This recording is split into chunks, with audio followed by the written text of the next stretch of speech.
We are now live on the Zoom. We're live on Facebook Live. So good evening, everybody. I got Tyler Chan here, who is a first-time buyer, and we're excited to interview him here. This is the first time we're ever doing this, so it's going to be pretty wild and crazy to see what happens. None of this has been rehearsed, and we really wanted for everybody to just get real factual information of what's actually happening in the marketplace.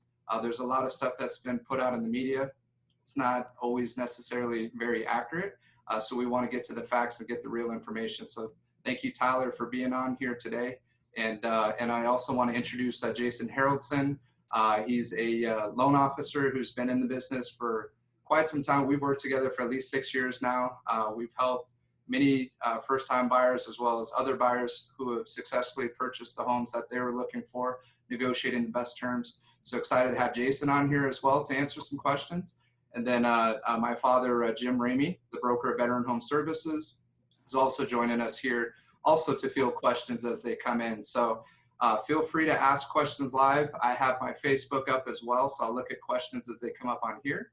And then anybody who's attending this Zoom call can also ask questions as we go throughout this interview. So without further ado, any words that anybody would like to share before we get started, Jason or Jim? No, go ahead and take it away. All right, well, let's get rolling, Tyler. So Tyler, I guess before we get going, do you mind just sharing a little bit about yourself? Just kind of your background, if you don't mind, just to let everybody know just, where you were at in the process, kind of your mindset, and just a little bit about yourself, and then we'll get going. Yeah, so I've been living in the area for about 5 years. I'm a civilian that works for the government. I do a lot of project management and engineering. Me and my wife, we got married about 6 months ago, but I've been saving for a long time, and we had saved up, what we thought was a good amount of money, but we didn't know how much we needed to potentially look into buying a house. About a month or 2 months ago now, I think, I attended a workshop, anyway, it just kept following up, and all of a sudden I realized, I'm like, oh wow, now's a good time to buy a home. And so found a really good one on the market, checked all the boxes, talked with my wife, kind of developed a 5-year plan, because we did all the Excel spreadsheeting on all of this, and it's just kind of like we determined that really for it to make sense for us, we have to be here for at least 5 years. And so once we were ready to make that commitment, we realized that now's a good time to buy and stop renting. So it was good. That's awesome. And yeah, you did join us last time, which is awesome, for our last home buyer workshop that my dad hosted, that virtual workshop. And, what would you say just in terms of what you learned from the workshop to, real life? How accurate was the information that was taught? And then how did it prepare you for this process?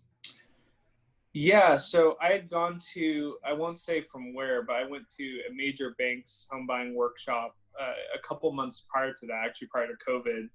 And just comparing and contrasting the two, I felt like this one, I got more realistic information. I feel like at the bank, it was very much like, oh, we'll handle everything. And so really the workshop was more so like an infomercial, and very much was like, this is why you need me, here's my card. This is why you need this loan officer. Here's my card, whereas this one, it really was, I could tell, just more so for the knowledge. You guys were just giving solid knowledge that could be applied no matter where you select. But, I just felt like the attitude was right with you guys. And so that's why, I ended up sticking with it. But it did feel more like an infomercial when I went to the previous workshop. Oh, I appreciate that. And anything in particular that you would say, as you said, it was more real information.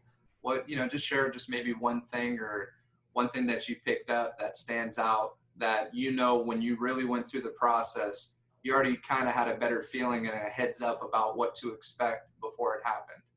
One of the big things that kind of broke it down, and I'm guessing you'd also learn this in like real estate courses, is the buyer investigates and the seller discloses, and just how that really made the escrow process makes sense. Because, here I am in escrow and all you're doing is investigating and figuring out what's wrong with the house, right? That's like your job, right? And it's good to think about in that way. So you're tactical about what inspections you order, because that's your leverage in that time. Once your offer's accepted, that's going to be your leverage, is anything that you find with the inspections. So just having that really good understanding of, look, the seller has to disclose, but they don't know everything about the property, especially if they've been away from it for a few years. And then knowing that it's my responsibility to figure out, that the garage door doesn't work, in a certain way, or that, that the HVAC unit is, under what it should be, right? All of these things are my responsibility to figure out, even though the seller ideally in an ideal world would know that. We might actually know more about the property than the seller, after our investigations.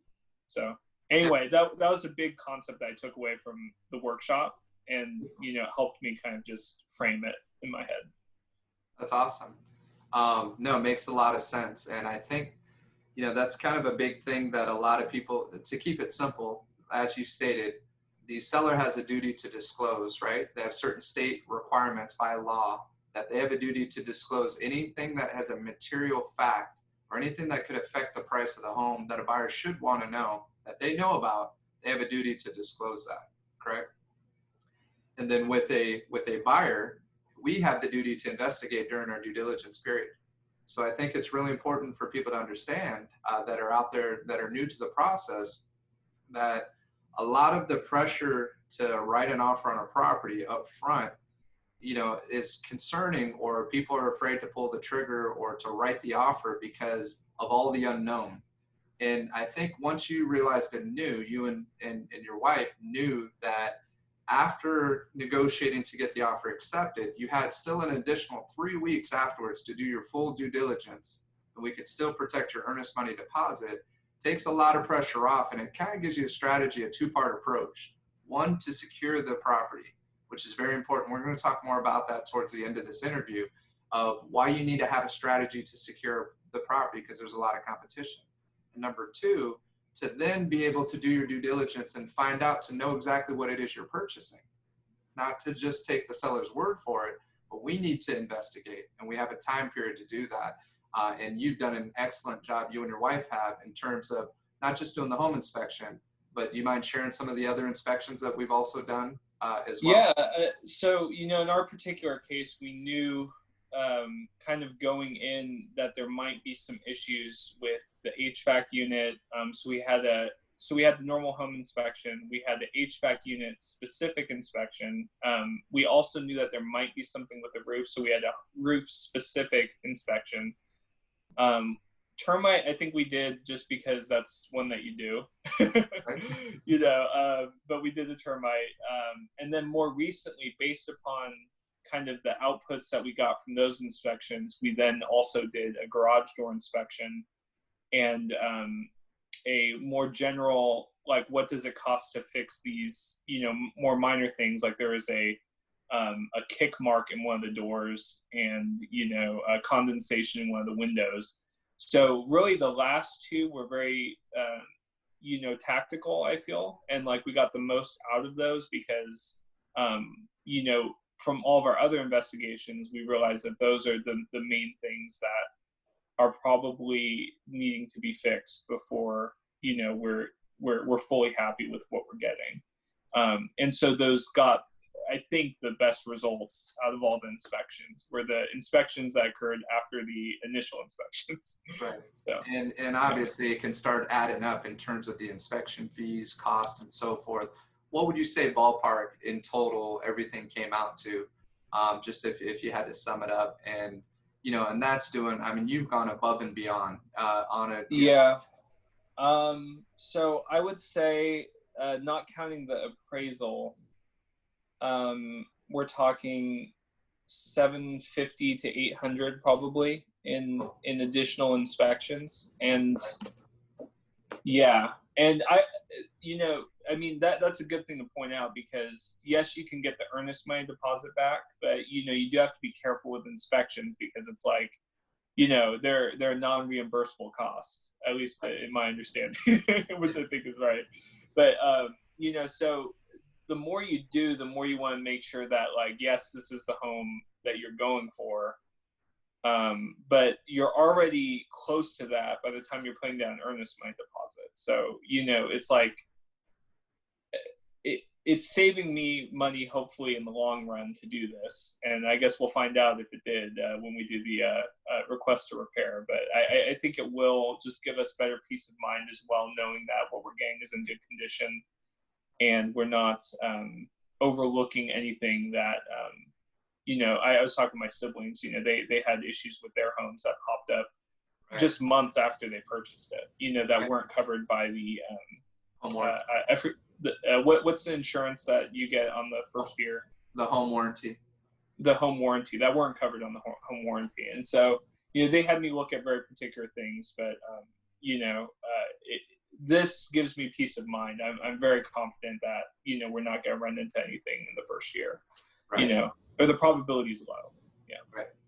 No, that was a great way of explaining it. It was a great, you've done an exceptional job. You and your wife have done an exceptional job in terms of just truly doing this the way that you should do it anytime you're taking on a major investment in something as expensive as, owning your own home, because it's not just being able to afford the payments.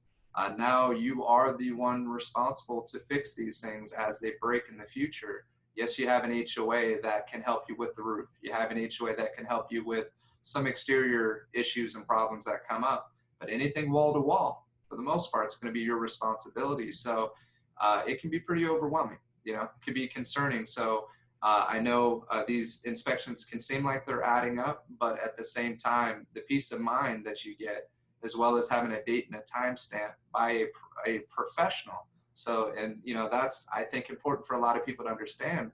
So you have your home inspector, who is kind of a jack of all trades, master of none, and they know quite a bit, but you need those specialists to go out and check the roof, the heating and air conditioning, the garage, just as we did, because the home inspector's job is really to point out any red flags that they see. They're going to go into the attic, they're going to check your plumbing, they're going to check things. But if they see something that could be a red flag, now it's like, okay, now get your licensed plumber in here to run a camera scope through here and let's check this out. So I think that's kind of a misunderstanding that many people don't realize. There's more involved in it than just running one quick home inspection and thinking we're good to go. So anything else you'd like to add just in terms of that? Or that? Yeah, I think ours, we front loaded a lot of the inspections because we had some concerns initially. And so I'm not even sure that with any home purchase, you may start with, for example, on the first day we had, the home inspector with an HVAC and a roof person come. The termite you might just do kind of automatically, but right.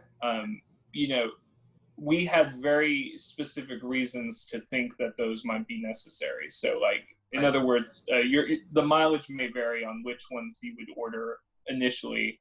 But for example, the roof inspector, right? The home inspector literally just took binoculars and looked at the roof, right? The roof inspector actually took a ladder and went up there and took pictures of things, right? That's very different.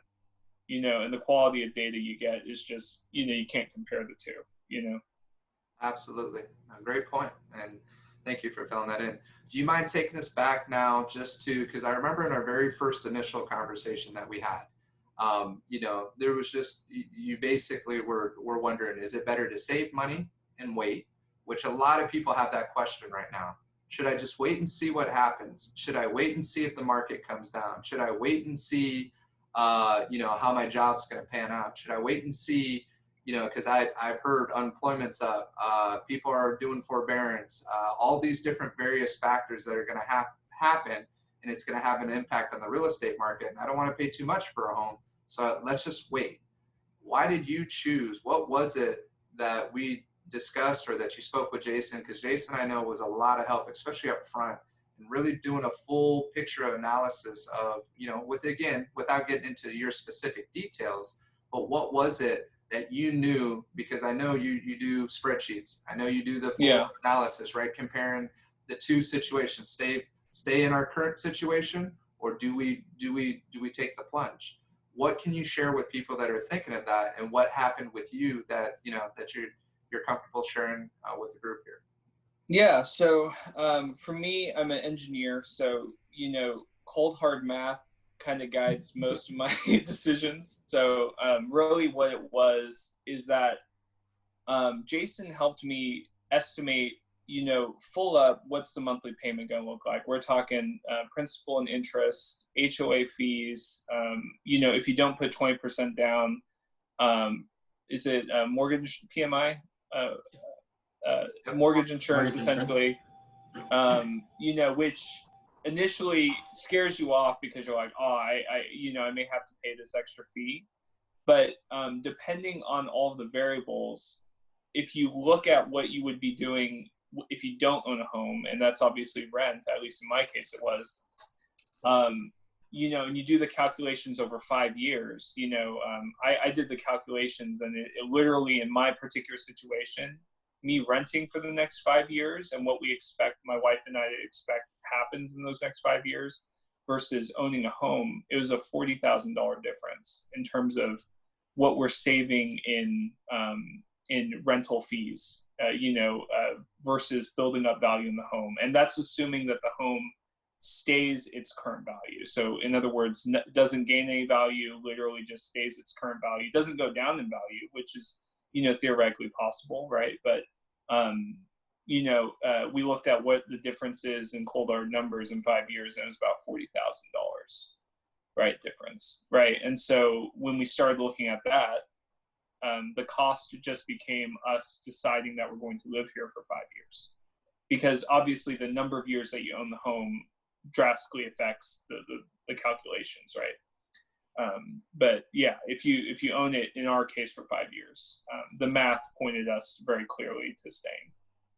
So would you just say, though, if somebody said, I want to save up 20%, and you knew that they had a pretty decent savings, they were pretty good just in terms of their debt to income, those ratios all worked out, what would your advice be for them if they're, in their mind, they wanted to not pay any mortgage insurance at all, and it was important to put down a full 20%? Looking in the Ventura County market specifically as a first-time buyer, any words that you can shed on that? Yeah, I would say just look at the numbers, right? You know what you can afford per month for your house. You can then do the calculations of, okay, well, this is how much I have to pay in rent if I'm not paying for mortgage. If I'm paying for a mortgage, then this is the amount that goes towards my principal over time, right? And just do the calculation. Where does it break even? Because there's going to be a break even point. If the house is if your monthly payment for your house is somewhere near where you are renting, right? It starts looking very, very viable. And in the case of, looking at where we ended up buying, it's very similar to what we were already paying in rent. And so the calculations just work themselves out, especially when we figured, we're looking to potentially start a family soon. All of a sudden we're going to need 3-bedroom, right? Especially with potentially needing to work from home, right? You have to have your office and potentially the first kid's bedroom, and then we have more kids, maybe you need both bedrooms, right? It just makes so much sense to own rather than buy if you anticipate all of these changes. So in other words, the PMI, it doesn't end up being a large fraction of what you're paying per month. And so if the math is adding up, you could just, it would have taken me several years to save up to the full 20%, right? And so, but the value I'm gaining from already owning a home 2 years early, let's just say, is immense. It just gives us, our bottom line 5 years from now is much better with PMI, strangely enough, than it would have been had we just waited. It's great. And it might actually affect your decision whether to, even if you have the 20%, how much to put down. right? Because there's all sorts of it's just cold hard math, right? It's like that money could do other things, right? If it's in a house, it's not in the stock market. I know people are scared of the stock market right now, but a lot of my investments were in gold prior to this, right? So it was actually perfect time for me to get out of gold and then go into a house, and it was like, yeah, this is great. So, money has to be somewhere. It's either in your bank, right? Hopefully accruing at least, a high yield savings interest, but, potentially not even doing that, in the bank, or, it could be in a home, or it could be in the stock market and some other stock, right? So it just to kind of think about it from that perspective. Tyler, and then I don't think I put this on the list of questions, but do you mind sharing with everybody how old are you, Tyler? I'm 30. 30 years old. It's pretty impressive, man. You're inspiring in many different ways, and more than anything, just having the confidence to know to make these kinds of moves at this time, at a time that there's a lot of hesitation out there, and that's really the reason not everybody's going to be able to do the analysis the way that you did. But what was your experience like reaching out to Jason and getting the ball rolling, and how did that help? Did it help make it easier in any way, or what were some of the benefits of talking to Jason when you're getting started with this?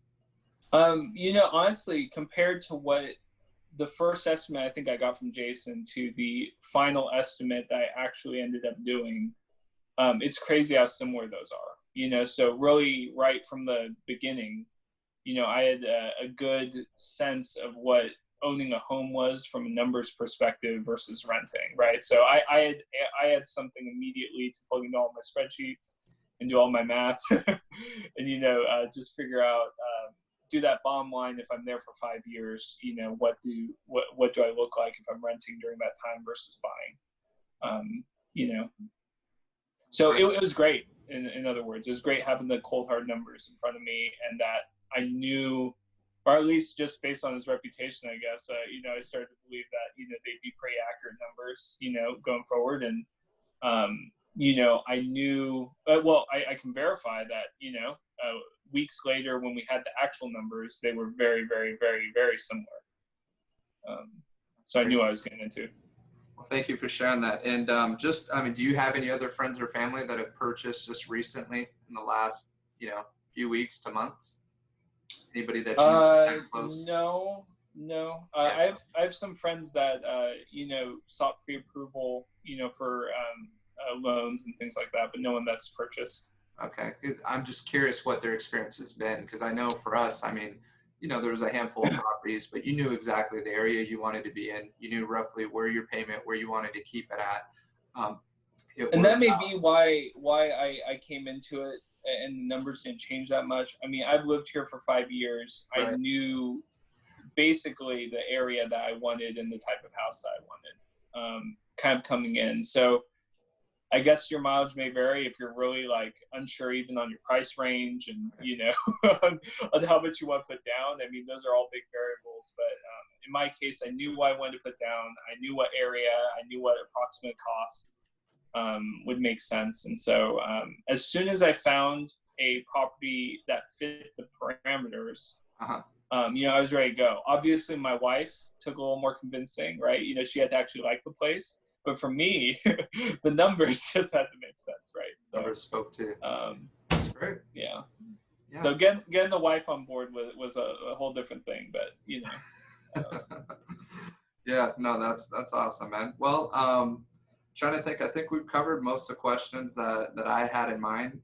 Anything in particular that you would just like to share with anybody who, is thinking about trying to buy, whether now, 6 months, a year from now? I know the numbers are important, but just from your experience, what do you think would be helpful for somebody who's kind of on the fence or unsure about what they should do? Yeah, I would just say that obviously you don't know the future. None of us do. None of us know what's going to go up or down. We have all of our predictions and all of that. But what we do know is right now, and something about right now. And what that is that the people that can qualify for these loans are lower in number right now. And so, at least in my case, I feel like I kind of dodged the counter offer craziness that, was common even just 3 months ago, right? Or however long it's been since COVID started. So Right. there's perks to buying right now. Obviously, there might be a day in the distant future or not so distant future where the perks might even be more in favor of a buyer. But it's better than it was 3 months ago, and I found that it made it really competitive. And I think in California, when you already have just a low housing stock, and you have all the reforms of 2008 that made it so that it's like the people that are in homes are more able to financially afford them than they were prior to 2008. So just the fundamentals, I think, and this is all my opinion right at this point, but I think there's going to be a V-shaped recovery for the housing market specifically because the fundamentals are sound for it. So I think other sectors are going to be hit differently by COVID, but I think right now is a good time to buy, is my personal opinion and why I bought. And you can only trade on your beliefs, and so that's what I did. That's great, man. No, thank you for sharing that. And I did, as you were speaking, and you mentioned not having to get in the multiple counter situation. And you timed it perfectly just in terms of when we went and saw that property, because they actually had tenants up until the day of. My wife literally saw the agent remarks change, and she got a text from the agent to, hey, you can go show this one, because we weren't even going to see it. We had a few others that we were going to check out. And then we see the right property, the one, of course, that is the one. What would you say, without giving away too much of the secret sauce, you know where I'm going with it, what would you say in terms of how we packaged it that was important, that could be helpful for other people to know? I guess really, could you, Tyler, essentially you could go and work with any agent, any loan officer out there, right, and get a certain type of experience. What was important to you in terms of who you chose to represent you, and how do you feel they packaged it? Did it make a difference, or do you think because you are an A-plus buyer, no matter what, you would have got some pretty favorable terms, or do you think there was a difference that was made?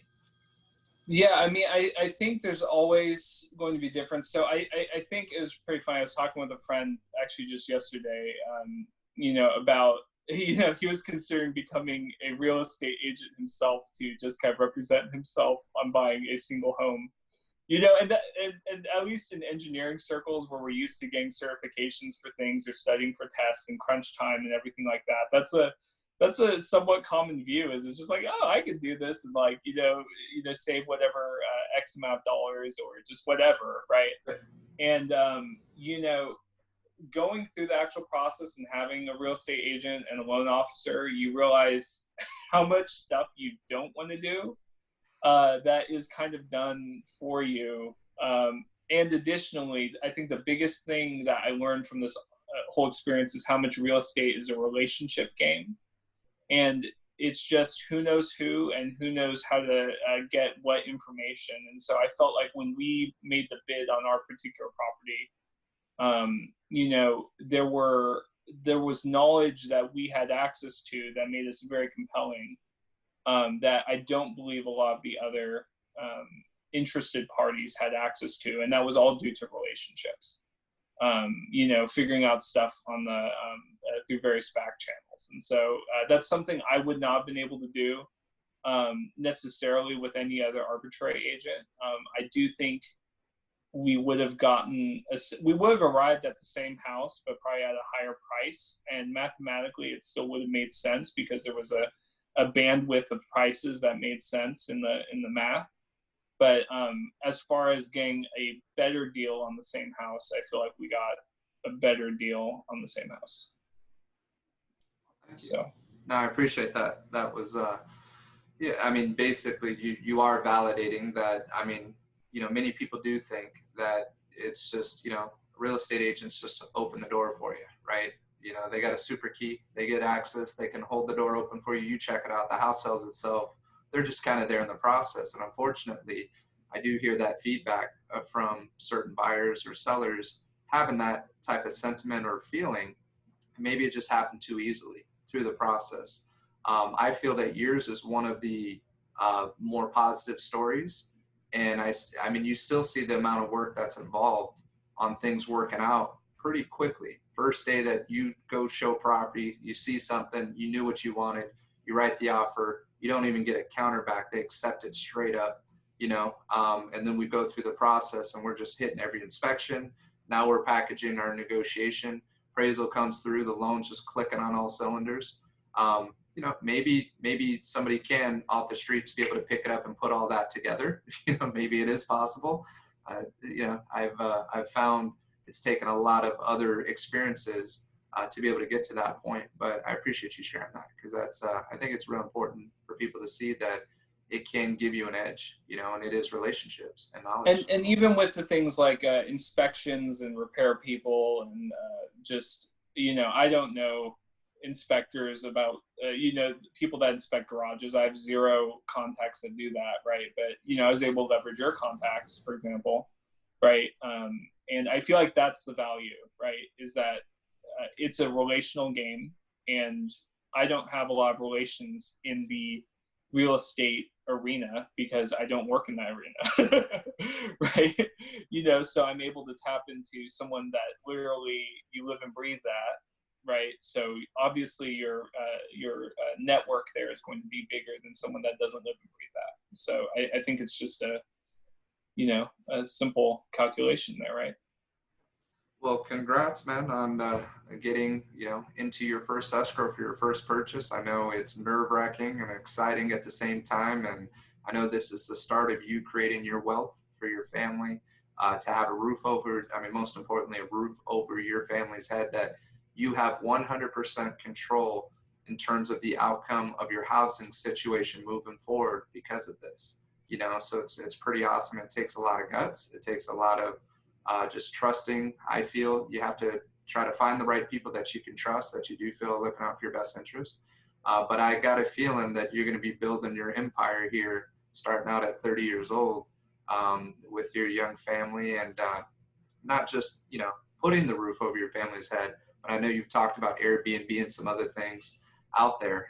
Do you want to share any of that, or any interest with Airbnb? Maybe not this particular property, but just. Yeah, I would say there's still more threads I need to pull there.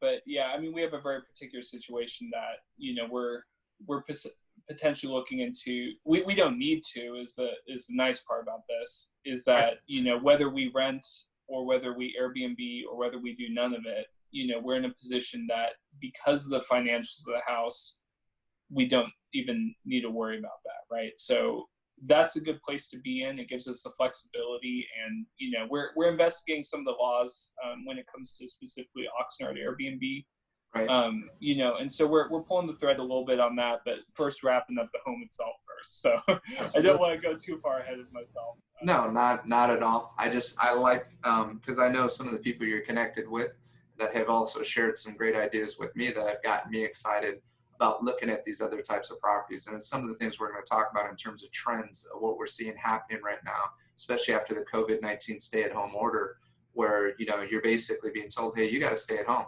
Well, how nice would it be if you had another property out in Mammoth, that's where you got to stay at home at, you know, and go do some hiking, check some things out, and that's where you're stuck for the next month or a couple months. So it's just interesting what some people are doing, and I'm kind of tapping into it a little bit more. So, but Tyler, you've been awesome, man. Thank you, and please feel free to stay on. I know you got things going on too, so if you cut out, we appreciate your time here. Anything, Jason or Dad, that you'd like to just ask Tyler with his experience? So thanks for having me, first off, Brandon, and thanks for sharing this far of your experience, Tyler. The only thing I want to, I guess, bring up that I just kind of recently uncovered, on the street level, you could tell the inventory is getting pretty tight. And for the first time, I pulled up a real estate report card, which I used to pull up and out on an open house flyer, you know, when I'm trying to educate the community at an open house, but we haven't had one of those in, gosh, over 3 months, I believe.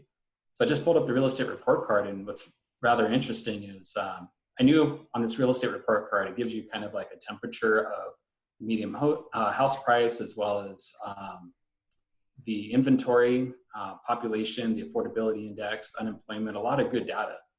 And naturally, as expected, the inventory is down 21% year over year. Month over month is a 3% drop. So the inventory is just being absorbed. What's interesting is the unemployment rate, we all know, is extremely high throughout the United States as of right now. This is all data fed in through CoreLogic, and which gets their data from multiple sources. But right now, the national unemployment rate's at 13.3%. But in Ventura County, it's actually below 8%. So it's really good compared to the rest of the country at the moment. And when people ask about home prices and they say, hey, when's, a lot of people on the sideline wondering, hey, when's it going to drop? At the end of the day, it's always, supply and demand, economics 101. And the supply is limited. And as long as people can afford and make their payments, there's no reason for them to default. So there's, a lot of good indicators ultimately that's pointing to, appreciation rates. And they even, I don't know how accurate this is, and it's constantly changing. It was at 5% earlier this year when COVID first hit, but right now they have year over year appreciation rate at 9.88%. I think a lot of that has to do with the fact that the inventory is being absorbed right now and interest rates are so low, making payments affordable. Therefore, buyers with, up against multiple offers are really, starting to bid high. And they have more buying power with the lower interest rates. So 5-year, this sounds crazy, but they're showing a 5-year forecast of Ventura County of 44%.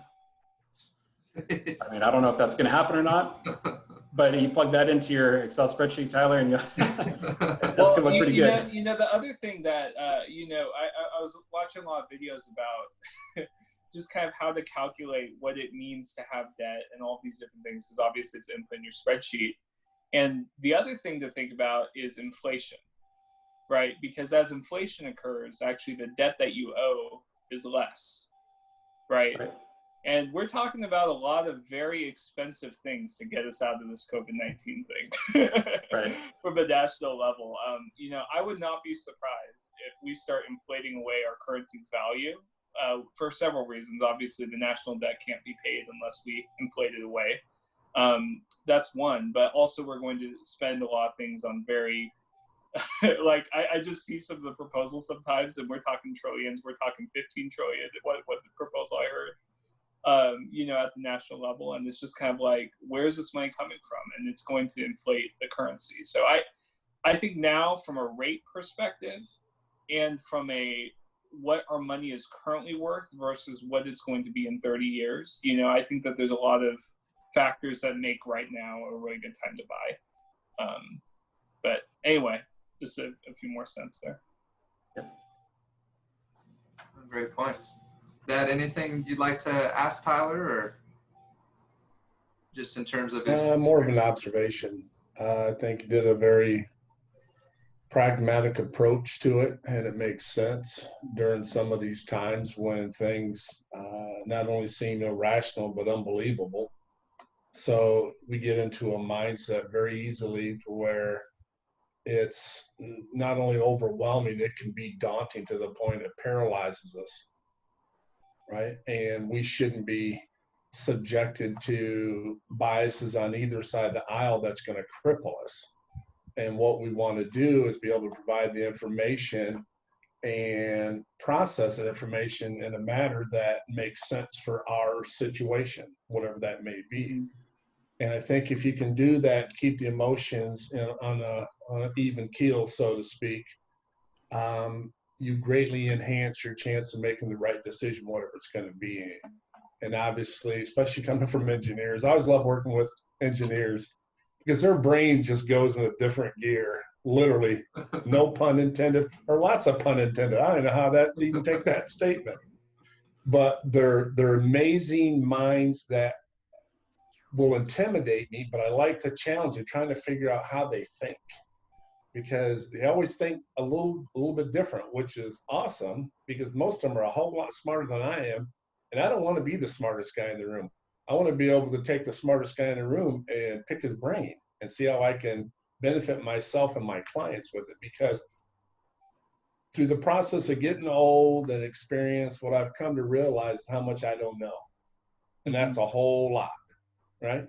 So it's nice when you get folks who are young and energized, or old and experienced with a little bit of reserve left in their battery, or whatever you want to look at it.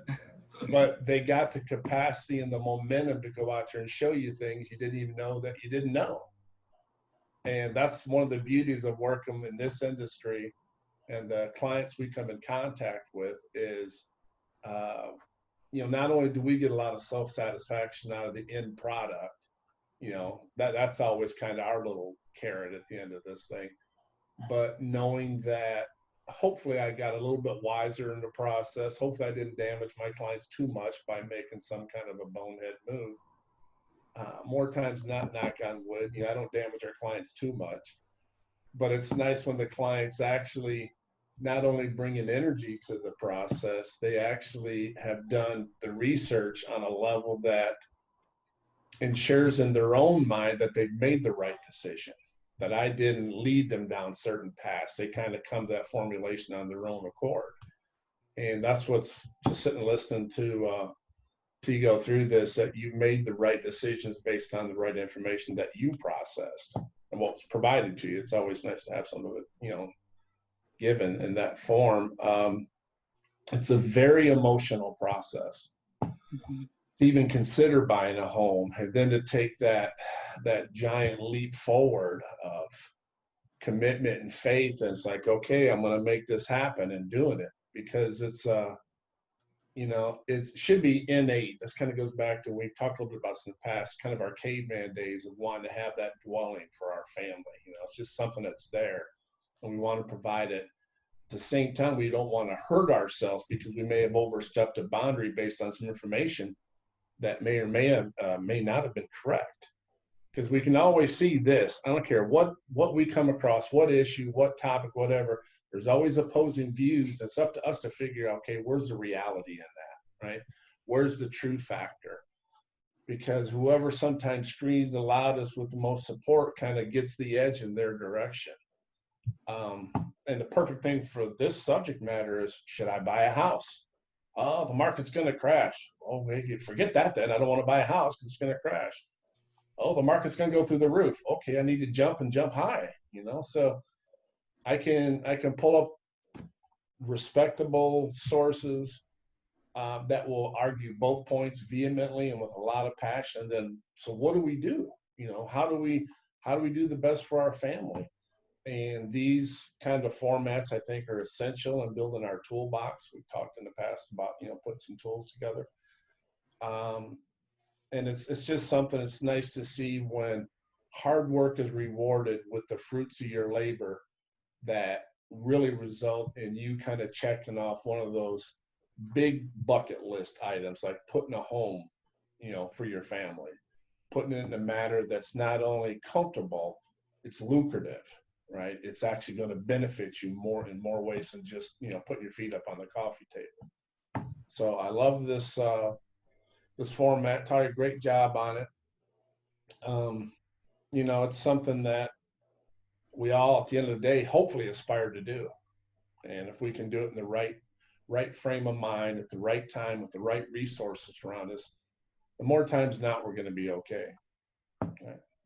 There's a lot more we talk about, personalities and decision making, all that, but I think that's kind of the crux of it. That's great. And Dad, just to confirm about Tyler being the smartest guy in the room, Mike Cloud said Tyler is always the smartest guy in the room. So he just always trolls me. So that's what Mike and most people do. Yeah, no, and I'm telling you, when we walked through the house, I loved it. I wish I could have recorded Tyler and his wife. It was so awesome, so innocent, and just so cool. Like, I felt like I was on a show for HGTV, just the way they're pointing out their observations, everything. It was like the sweetest thing, and you could tell there's obviously so much love. 6 months, right? As you said, you're 6 months till he went, and he's already smart enough to know that he needed Mama on board, before doing what he had to do. So that shows you. So you see all this like cold hard logic, right? Like some of that just. It's not 100% that, right? Obviously. But for me to buy during this time, it had to make sense, right? And I felt like I had some particular advantages during this time that made it actually make sense. And I have verifiably a better result than I would have gotten right before COVID. Obviously, we don't know where the market's going to go, but you know, it's like, you know, you have to act on what you know. Right. You know. No, that's exactly right. And just so you know, man, it is the market, and you saw a little bit of it, but you really didn't get the full taste of it, because, you know, if we would have looked at a bunch, you saw a bunch, we negotiated on a bunch, you'd see just how crazy it is right now. I pulled up just some quick stats. The number to watch right now to see what's happening with the activity is the under contract and pending. And in Camarillo, and this is just off the top of my head, it was roughly about 60 homes since the beginning of this month, just the last 2 weeks, have gone under contract. The inventory is still not coming in yet. So all the homes are getting bought up.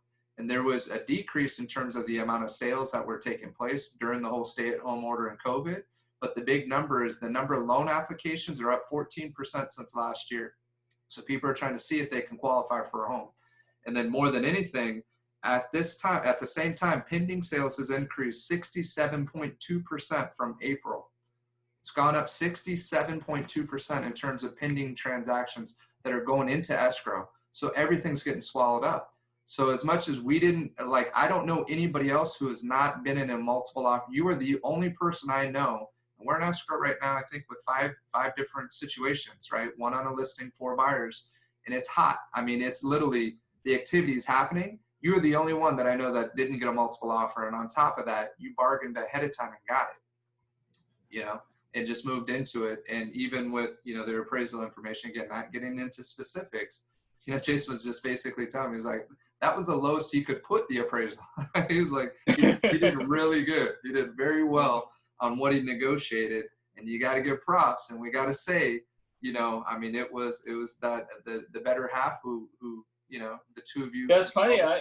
That's a funny story. So yeah, I was all in on just going for, you know, what we thought was the right, like, bid, right? And then my wife's like, I'm not good with it unless it's 10K lower. And I'm like, are you serious? Like, this is hot. Like, we can't do this right now. And so anyway, we talked it over. I'm like, all right, fine. And I was like texting Brand or whatever. I'm like, we're all good. 10K lower though.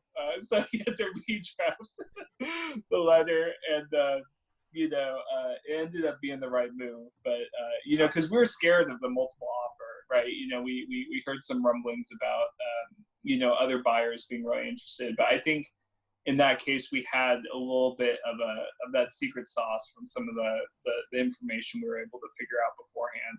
Right. That made it like, wow, you know, this is the couple that I'm gonna go with, right? Yeah. So I don't know if that's reproducible on every single house, but you know, in our case, it was, you know, I felt like we were able to put in a really competitive offer, even though it was lower than what they were wanting. Right. You know. Yeah, the letter is important, and it has helped out. A couple people have benefited from a similar type of letter, not the exact, you know, but similar type of setup and structure in terms of outlining the issues of the current market, the marketplace. I mean, getting back to Jason really quick, Jason, what would you say is the #1 biggest challenge in terms of qualifying for buyer? Yeah, rates are great. So where people are surprised, and I'm going to get to you in just a second, Jason, where people are surprised is when they ask us, how's the market doing? I just had a call with a friend just a couple of days ago, and they all want to hear the response that it's dead, that we have nothing going on, that the activity is there's nothing happening in real estate. And when they hear it's the opposite, they're like, really?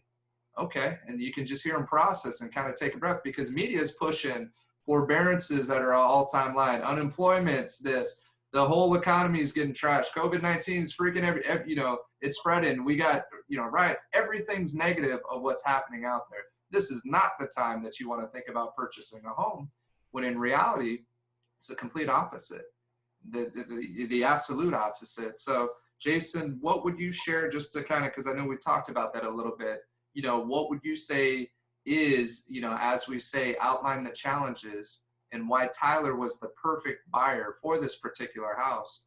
What would you say is the biggest issue for the people that do want to jump in? What do they need to be aware of? And what are the lenders and the underwriters looking at that's going to make or break whether or not they can do it? Because not everybody can take advantage of the opportunity that's out there right now. So kind of backing into the, you know, there's two different things I want to touch on, I guess. One is the world that we're living in as a whole, even outside of real estate, is in a very reactive state at the moment. Mm-hmm. And we're hearing a lot of chatter on the street with a lot of realtors that are, and people, buyers, that are frustrated that they can't get their offer accepted, or that they're having a hard time, just navigating through all the changes that we're up against in this reactive world. And I know, there's a lot of, other agents that I've worked with, and some of them have said, "What's going on with Brandon? How is he doing what he's doing? Like, what's going on?" Obviously, I don't want to give away all your secret sauce. Don't be sharing it, man. But, I said, look, people right now want to work, they want to make sure that the deal is going to go through. And there are a lot of challenges that I'll get into right now.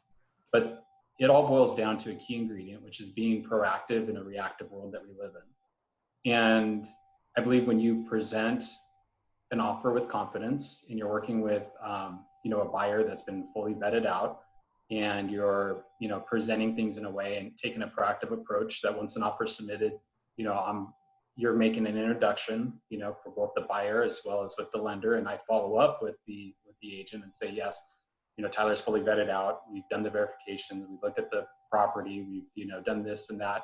We're good to go. Like, we don't see any snags. It makes it very difficult for them to want to accept, another offer, especially even if it's a little bit higher.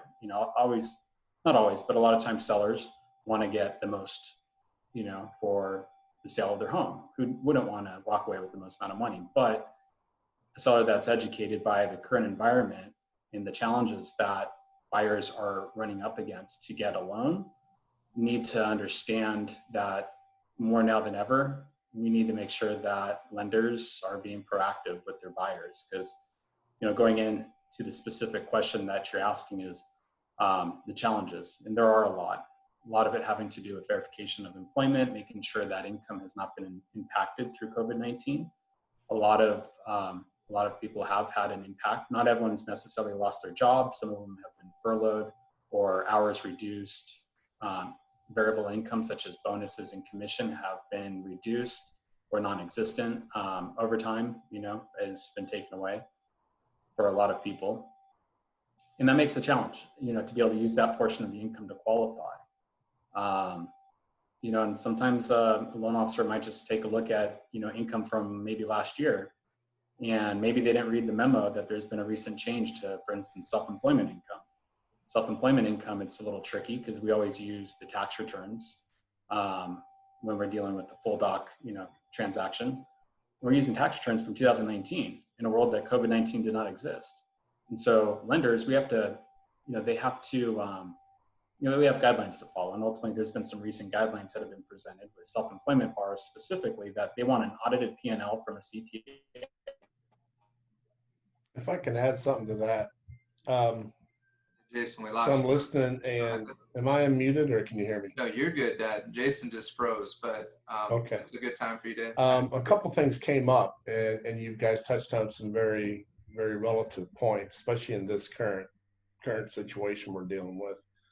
And a quick example, without naming names, I know you just helped another agent in our company with some verbiage and how to present an offer, a multiple offer situation on a particular set of buyers who'd already missed out on a couple of different properties with multiple offers. And you gave some advice that, going back to the relationship perspective earlier, definitely factored in, because it turned out that our buyer knew the seller through some random things in the past. That definitely helped out.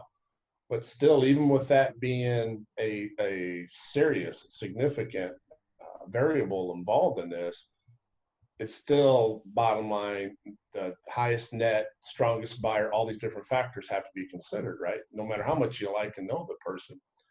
And one thing that I appreciate what you did is you took the time to tell the other agent how to comfort the seller via the agent with your offer, how to reassure that seller via the agent that here's why, when you're comparing apples to apples with these offers, it's really apples to oranges.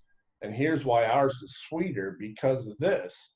And you start going through the higher probability of being able to close, the higher strength in terms of all the little things that are factored in, COE time or possession time or as is situation, or maybe if kick in a buck or two credit for repairs so we can diminish conflict down the road.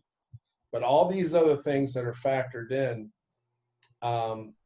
mean something to a nervous seller, or even worse than a nervous seller, a nervous receiving agent. Because I expect the sellers to be a little bit on edge because they want to make sure they're getting the right bang for their buck and the process is going to be done, the way that should be done. It's when you have an agent who may not have the tools or the patience or the understanding how to protect the entire transaction and really get their seller the best possible deal. So how do you as a buyer and a buyer's agent convey that when you know you're looking down the barrel of 5 offers that you're competing with? It's not just giving that highest price, which some will default, well, we'll just go over and then deal with the appraisal down the road. Well, that's all BS. We know that. So one thing for anybody who might be watching this, if you're looking at shopping around for a good agent or lender, I always tell my folks, hey, ask a question you already know the answer to for a couple of reasons. One, you want to see how they respond. But what you're really looking for is not just response, how do they respond on the fly with a little bit of pressure applied, but are you going to see integrity in action? Or are you going to see someone kind of stonewall you? Because what's going to happen is that's who's negotiating for you, right?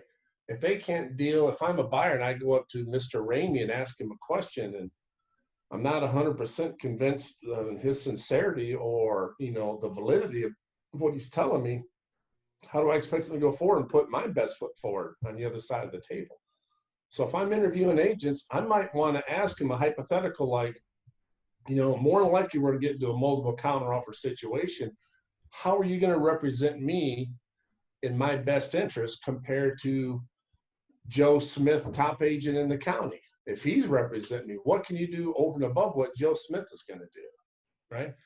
I would want to know if I'm a buyer, kind of not necessarily what the game plan is, but I'd like to see the response. I mean, how am I conveyed on a level that I have a viable shot with maybe not even writing the highest offer? And we all know it's not necessarily about the highest offer. It's about getting a little cute kid to come up and hop in your lap when we're trying to present ourselves and get some brownie points, right? She has no clue what I'm talking about. But does that make sense? Absolutely. For folks who know what they want, but again, we're just a player. So if we're these players, buyer, seller, and you got the main folks who are really doing the communicating back and forth, listing agent, buyer's agent, how do I know my guys represent me to the ability that I need to be not only competitive, but to get that winning bid through? So those are things you really want your lender to understand up front.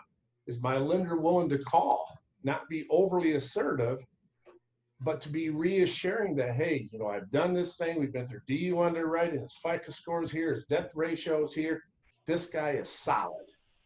Doesn't matter he's coming in with only, minimal money. He happens to be a vet or VA loan.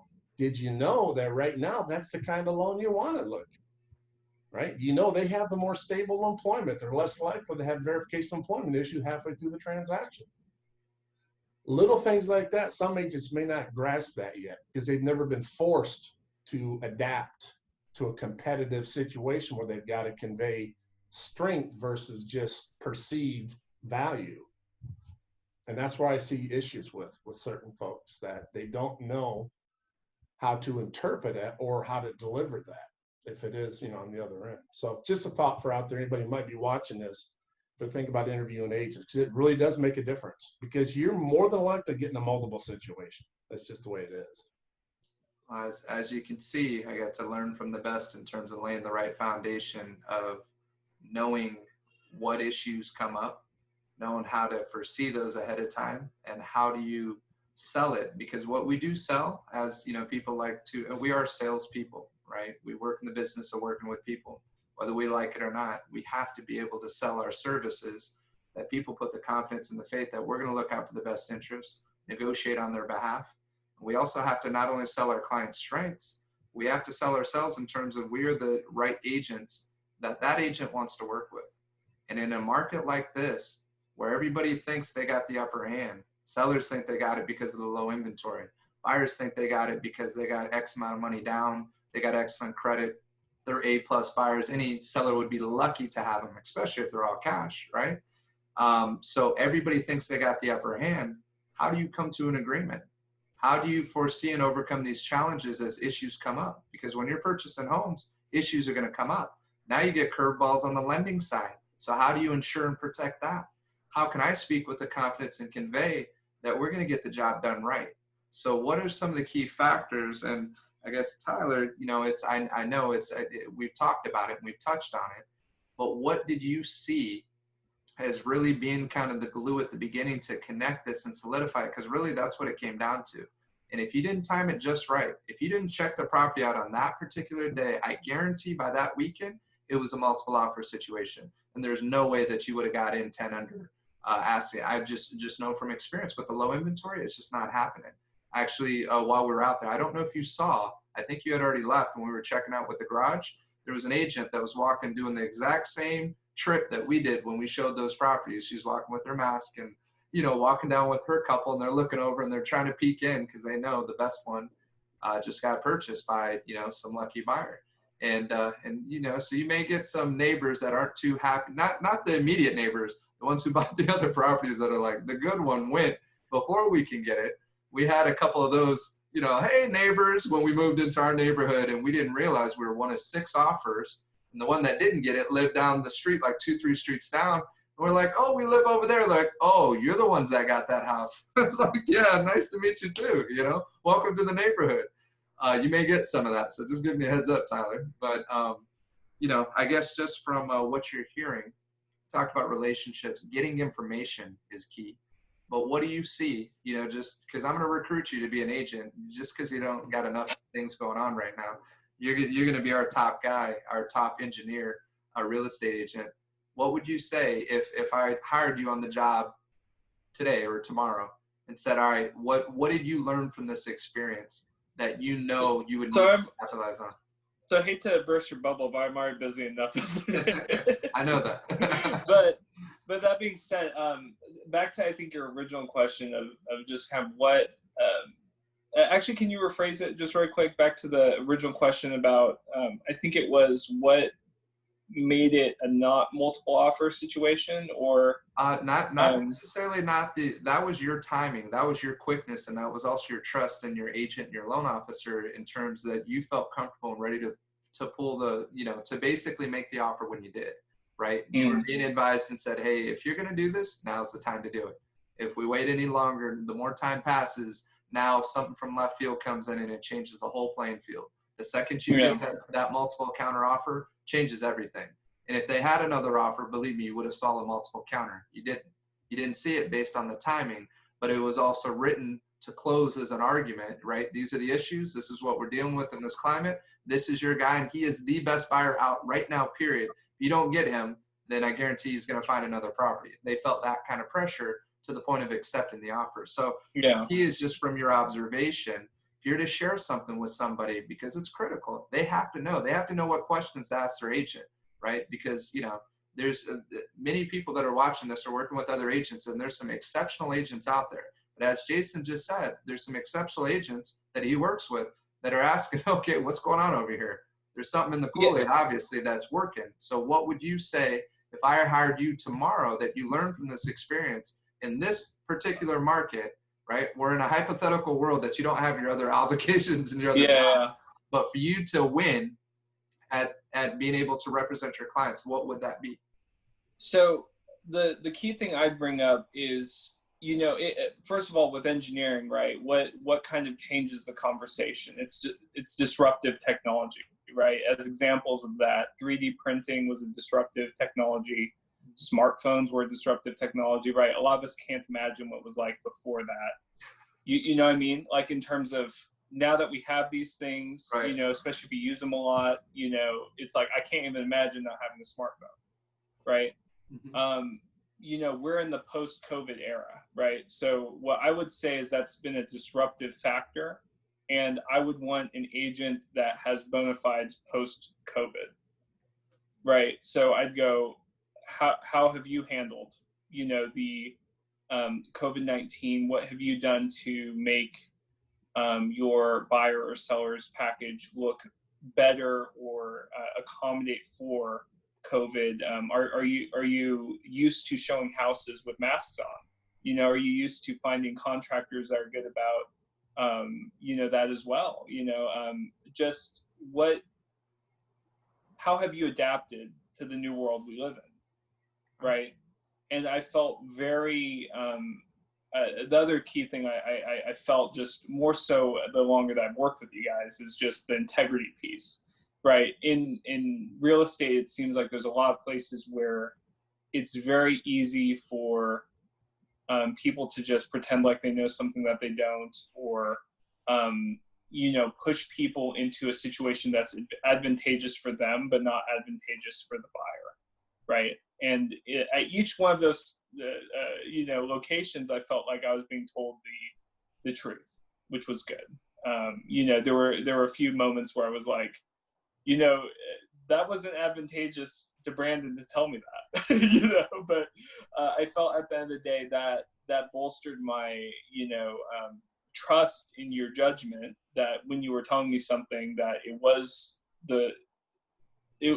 I could take it more without a grain of salt, you know, and so I could take it at face value. So I think that really helped with the whole process as well, is just, you know, as I was asking those questions, as things came up, there were opportunities that you know, at least in my estimation, other agents would have said something slightly more favorable to help their situation, right? But you know, sell a home faster, or buy a home with a higher price tag, or different things like that. And I felt like you really listened to what I wanted, and you got me what I wanted. So at the end of the day, I feel very well served as a buyer. You know, whether that's fully just perception, maybe I'm you know, just fully blinded, but you know, I feel like I got a good deal at a weird time, you know, and the math worked out. Yeah, it always comes back to the math for you, Tyler. It's not about the touchy feely, but I appreciate the integrity. No, for my wife, there were other things there, right? But for me, it goes back to the math. Did the spreadsheet make sense, right? So. No, but thank you for those kind words. Thank you for your time, and also just integrity is the very first thing that not only did our parents teach us from day one, just growing up, but in real estate was the very first thing that my dad spoke about with conviction and demonstrated. And it's the benefit I had in terms of building my career on that type of solid foundation of integrity. And I still remember the quote, and it was, at the end of the day, if you can't look at yourself in the mirror, then you have no business being in this business. This is all about who you are and what decisions you make, and always leading from the heart and doing what's best for others. And sometimes it's best for others not to buy a home. Sometimes it's best for others not to get involved in a situation. And I saw it firsthand, not just spoken about, but I saw on how my dad worked with his clients. I saw how he worked, both my parents worked with the agents that we had in our office. And integrity was first and foremost. People throw the word around all the time, but I feel you sense that. And because we had that trust in each other with Jason, I mean, Jason completes the package. If you had the benefit of working with my parents as well, you would feel the exact same thing. That whole cohesiveness is what makes it so that your learning curve, which your IQ is already on the level we don't need to talk about. We've already talked about you being the smartest person in the room. It's there. You can pick up what we're putting down really quick, and it's awesome to work with clients of all IQ and spectrums, right? But with you, I've never seen anybody pick up data and information as quickly as you did. We just had to show you kind of how this is, I hate to call it the game of real estate, but this is how the game's played. This is the strategy. The second that I shared it with you and showed you the benefits versus the consequences, you knew how to run the analysis and make a decision in a very difficult short period of time, which is what it takes to win. And you were able to win on your very first offer, very first property that you knew for the two of you was the right home, and you narrowed it down. So you are definitely the exception, and that's the reason why I wanted to have the privilege of having you on this interview. And I don't have any intentions of interviewing anybody else. It's not that I appreciate, obviously, all of our clients, But I've just been so impressed in terms of you and who you are. So just thank you for those kind words, man. I just wanted to give you that special acknowledgement because I know you're kind of stuck with me moving forward in terms of as a buddy, and I plan to barbecue with you, and I hope you're barbecuing with us 6 feet apart as soon as we can do that on a more regular basis. But not just very.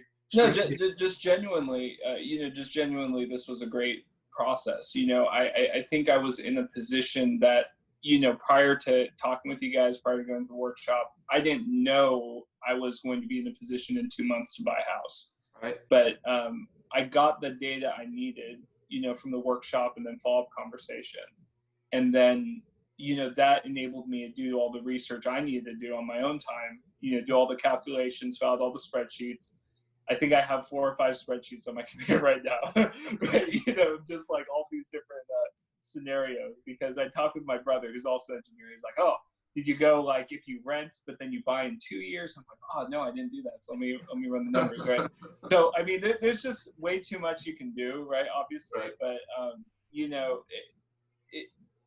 just knowing that I was at the place to buy, and then having a person that could help pair that like overall idea with actually getting a home, right? And I felt that you made that transition for me from realizing I had enough to buy a home and then actually just buying a home.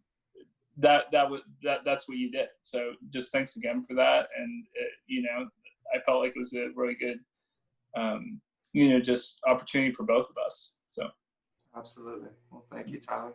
Any other questions, Jason or Dad, that you'd like to ask Tyler? Because quick shout out to Jason, right? I mean, like he crunched so many numbers for me, and like just all sorts of random stuff. And so most of the numbers I crunched were from you. So thank you for all that. Jason, I knew you two would be love at first sight, man. The way you guys like numbers and analyticals, it's like a perfect match there. But no, it's in all reality, Jason, you've been exceptional and you've helped many happy people. We're just excited about the future that you're creating for your family, man. And so I hope you don't ghost us after this is all done. But I hope we stay in touch, and I don't feel that at all. But just know, we care about you and your wife and the new family you're starting, and just proud to be a part of the process. It's a very special thing to be a part of that. So thank you, Tyler. Yeah. Anything, Jason? You're just smiling. Sorry. No, thanks for the kind words, Tyler. Yeah, crunching numbers, I enjoy it. Spreadsheets are my specialty. I love Excel.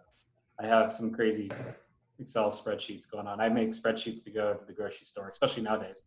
You have to totally calculate how to get in and out of there without taking a breath. You need a spreadsheet for that. No, it's been a pleasure working with you, and it's been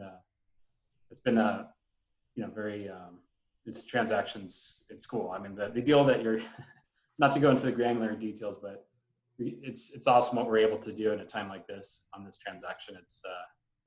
It's kind of a breath of fresh air from some of the other transactions that are against those multiple offers. So it's been great. So thanks for having me on the call here. It's been fun. Awesome, Jason. Thank you. Dad, any final things that you'd like to share? Nah, no one asked, but I'm into crunching tacos. Got some good fish tacos at Spencer McKenzie's. I'll crunch those things all day long, but numbers are over my head. Yeah. I'm a taco guy. I actually did want to ask you the question, and Tyler, again, I appreciate you staying on this long. I know it's getting into dinner time as Pops brings up tacos, so I think that's the cue. But I did want to ask you, Dad, just from your experience, because some of what we touched on, this is kind of what I wanted to focus on for the buyers that are out there that are trying to figure out how to get their offer accepted, as well as for the agents that are trying to help best represent their clients and help them get it accepted. I joke about not giving the secret sauce. Anybody that knows me knows I can't not help, but try to help everybody from my parents sharing everything they've shared with me, as well as many other great leaders out there that have also done the same as well. And because of that, I've been very blessed to keep an open mind and always learn from everyone. I've learned a lot from you and your wife, Tyler, What would you say, Dad, is just some of you talked about having good terms, but there was one word in particular that I know, especially on a home of choice, and I don't know if you know where I'm going with this, but when you're trying to convince, because I think a big thing that a lot of people don't understand is when you're speaking to a listing agent, as a buyer's agent, what are you looking for as a listing agent? If I'm the buyer's agent, you're the listing agent, and you got a handful to pick through, and you got solid people all around, solid money, great offers, they're all over the place. Your buyers or your sellers can be very happy with the terms. What are you looking for in an agent? What is it that you're going to, what stands out from that agent just in how they present themselves? Because sometimes people just send an offer and that's all you get. You don't even get a text acknowledgement. Hey, did you get it? What are you looking for in the That's a agent? great question, and I think it's extremely valid right now. We've had this times recently.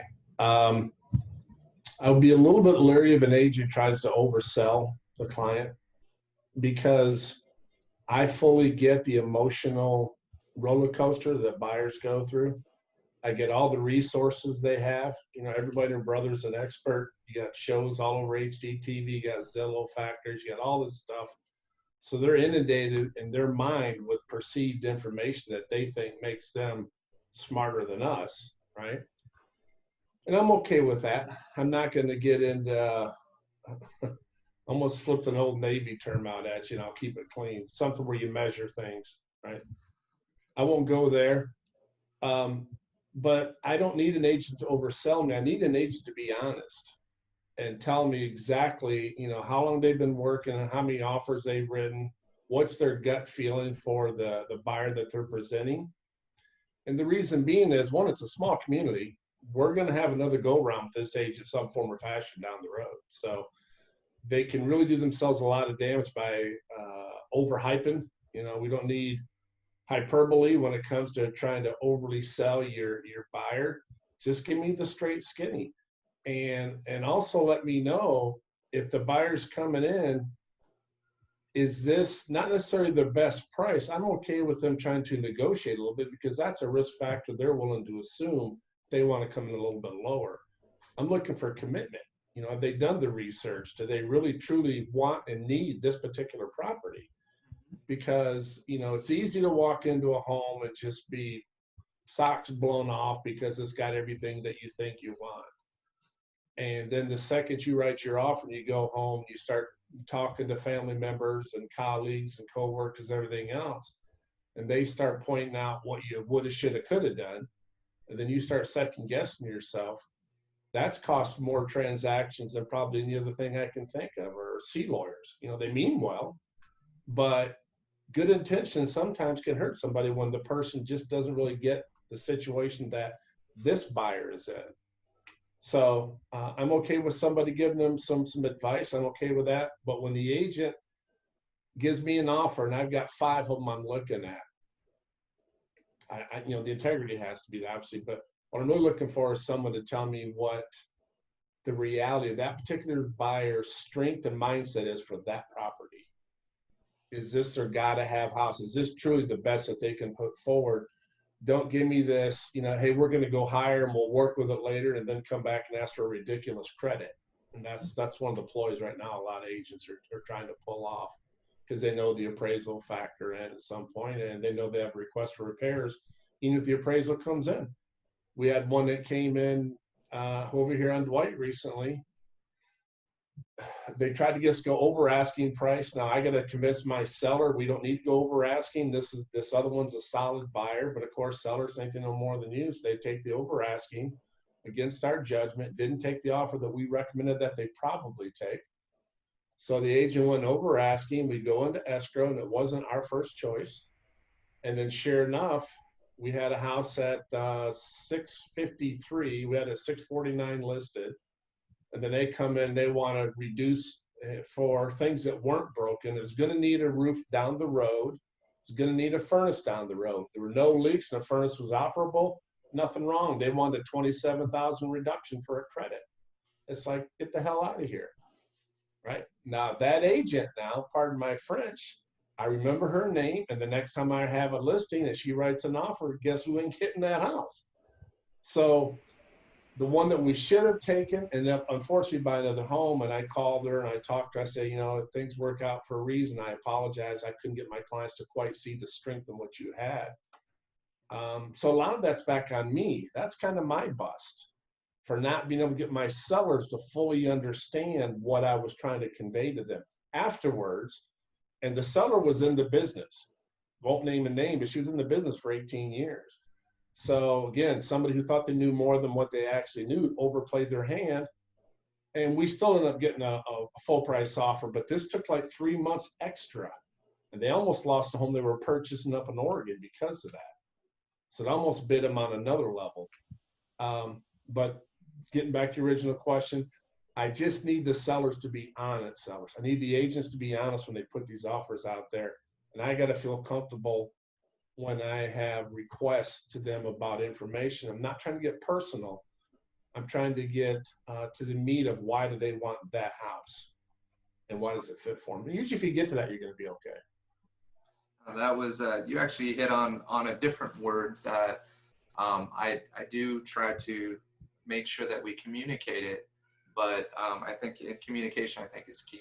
You know, how well of a communicator is that agent? But you talked about commitment to the home. That's a lot of it. I think that's key. Reputation is another key word, right? Just small community. So that gets back to what Tyler talked about, just in terms of, you know, who you know, relationships, who can get you information. And then closing the deal, how solid the buyer is. Obviously, that's an important piece.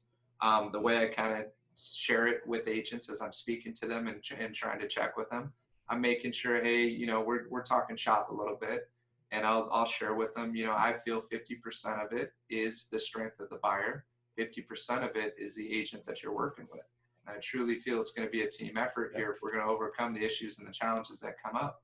So I really want to plant that seed, especially if I know I'm in a multiple offer situation, because I want them really emphasizing to their agent, or sorry, to their seller, who do I want to be in this relationship with for the next 2-3 months, especially if you're dealing with a home of choice situation, which we're seeing a lot of move up and move down.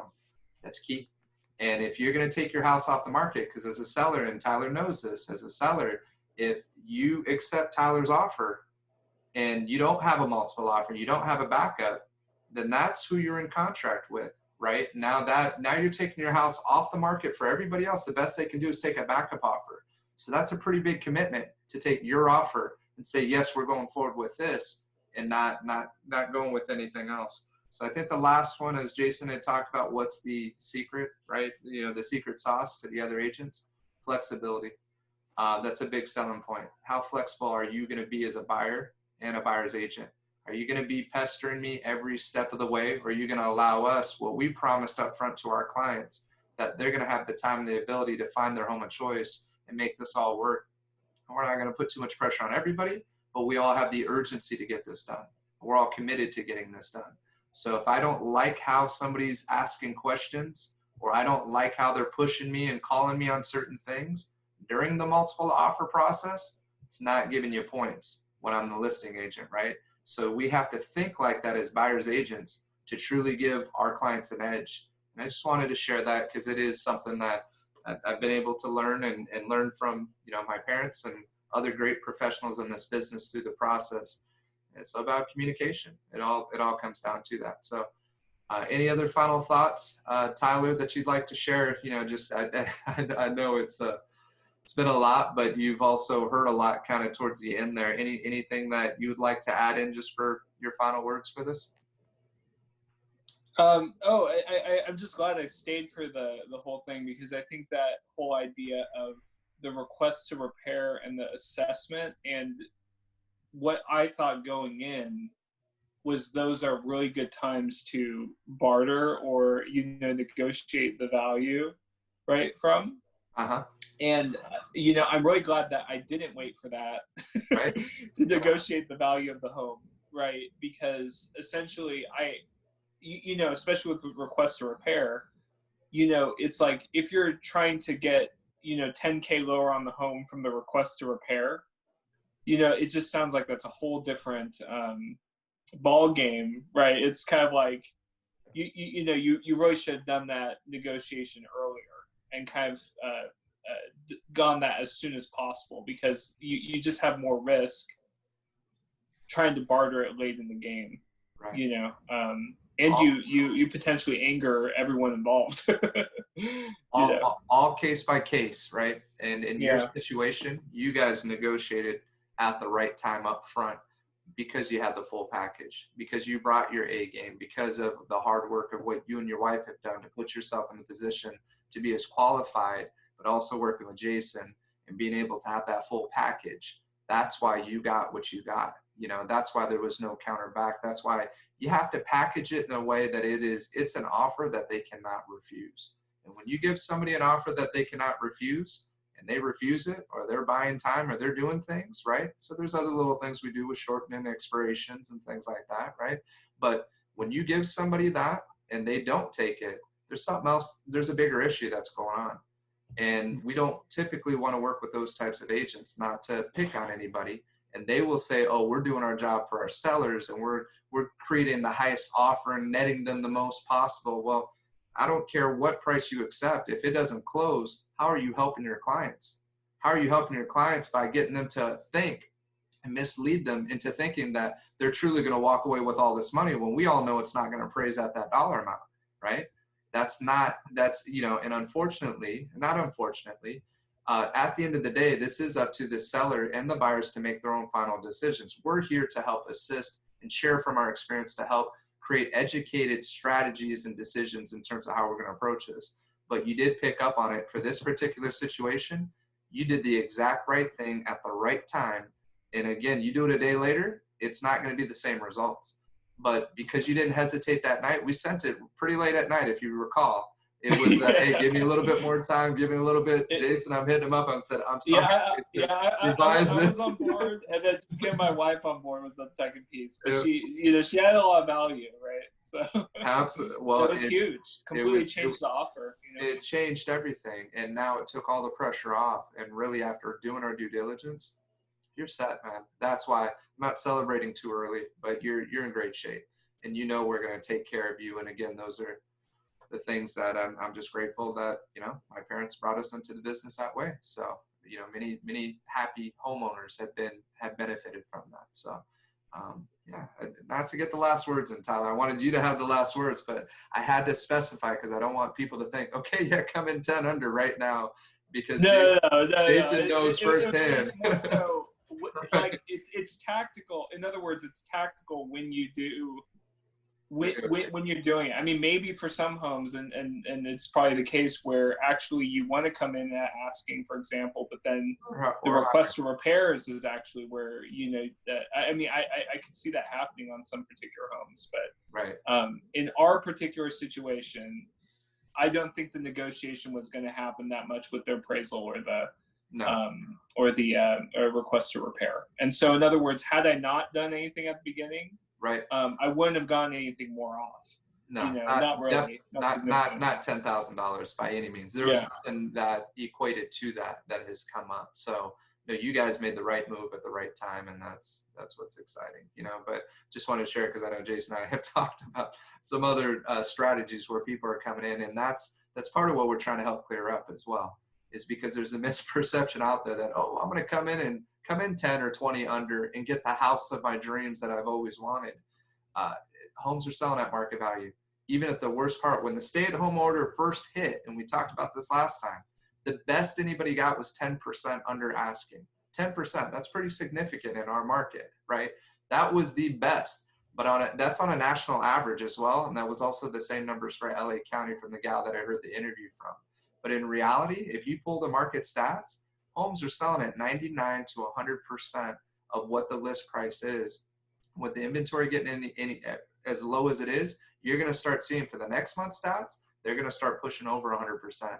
It's again back over asking price. And you know, basically in terms of leverage from that pendulum of a seller's to a buyer's market, it's swinging hard towards the sellers again. Where, you know, if you're asking for a roof, you're not going to have a chance. The deal's going to fall apart, right? So we want to help educate people out there right now because there's a lot of that's happening. And we've seen a lot of that with the longer days on market, but days on market are cut in half right now. It was 80 days on market last year this time. Now it's 40. 40 days is your average days on market. It's moving, and the escrows are shortening. So just key bits I want to share. And please, Jason and Dad, if there's anything else you want to share, please feel free to share. I'm good. Good luck with your new home. That's cool. Thank you. I know I don't look very excited, but it's been a long day. But I'm you're good. Very happy with just everything about it. So it's been a great experience. Good. More importantly, my wife is very happy. I feel like that's the part that I'm even more happy about. Is that there you go. So that proves you are the smartest man in this room. You keep mama happy, stay out that alimony line, you'll go a long ways. There you go. Yeah. Well, I'm 6 months in, so I don't think that gives me a long track record. You're 6 months ahead, man. 6 months ahead, right? Jason, anything you want to share? No, pretty much covered. I think everything I could think of, at least at the moment. Yeah, awesome. Well, thank you guys all for your time, and Tyler, thank you again. And I had something else embarrassing to share, but I'll save it on a private note, so for next time. But, okay. But thank you guys. This was fun, and I hope, Tyler, it was a good experience for you too. And we will talk about that request for repairs and just kind of our approach with that. So let's set that up. Let me know what your schedule looks like in the next day or so. It'd be good if we do it tomorrow if we can, and just set a little bit of time. So let me know what works for you. We'll package that together and get that in. Sounds awesome. Good. All right. Well, thank you guys. You guys have a good one, and appreciate your time. Thanks. See you guys later. Take care. Bye. Bye-bye.